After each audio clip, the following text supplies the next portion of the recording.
Hymnals. They're heavy old books filled with songs. You can find them behind pews, under seats, and in all sorts of places. But how important are they to the church?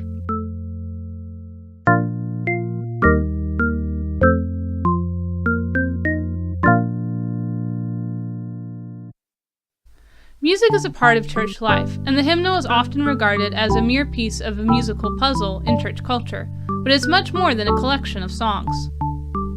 Welcome to Kingdom of the Logos, a Christian program of critical thinking and adventure.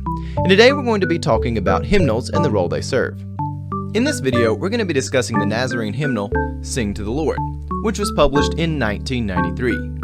You might think of a hymnal being merely a book of songs, but as time has progressed, they have come to serve a much larger purpose. Hymnals essentially became the Swiss Army knife of Christian liturgy for many in the Church of the Nazarene, as these books combine doctrine, creeds, and elements of the Christian calendar.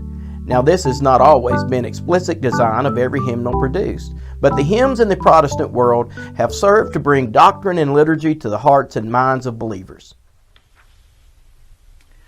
Throughout the thousands of years of Christian history, the faithful have made the use of a variety of supplemental tools in the Christian walk.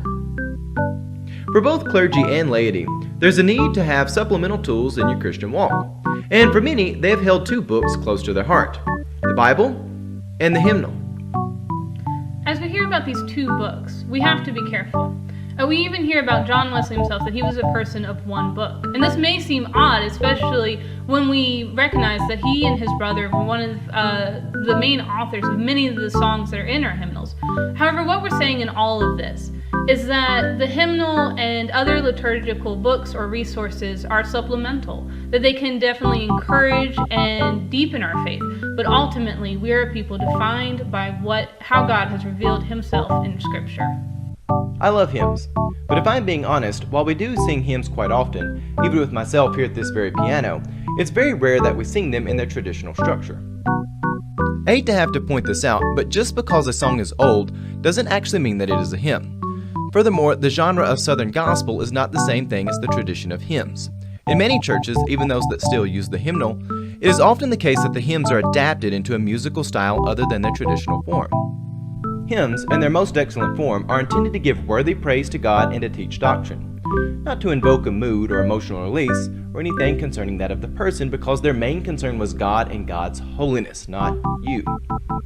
Hymns were able to affect believers in a manner different from the Latin liturgy. Carefully considered ideas placed in common language were written by rigorous theologians who then coupled these precise ideas to complex harmonies that would move across musical framework and instill itself in the minds of believers.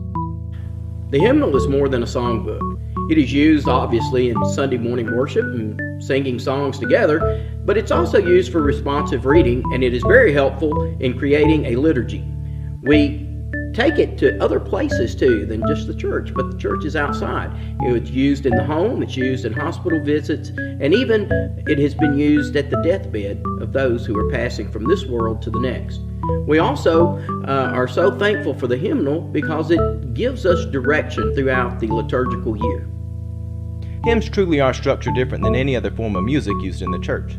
Often hymns have minimal, if any, repetition in their wording. With each cycle of the music, they would build on different theological ideas, and these were often complex with a high emphasis on rigorous thinking. This was so that they could be carried all throughout the various areas of life for the believer. They were really meant for every aspect of life, and not to be discarded quickly in favor of something new once people became bored. In the Church of the Nazarene, the hymnal certainly began as a collection of songs, but over time it has evolved to incorporate many aspects essential to the traditions which have passed down throughout the church. Unfortunately, just as hymnals have become the advanced multi-tool that they are now, they've also found themselves falling out of favor with much of Christian culture. So where would we find these non-musical tools if we dismiss the hymnal from mainstream Christian culture? Certainly we can find these tools in other places rather than the hymnal, but unfortunately we live in a day and age where people are lowering the bar rather than aspiring for the excellence which God has called us to in all areas of life.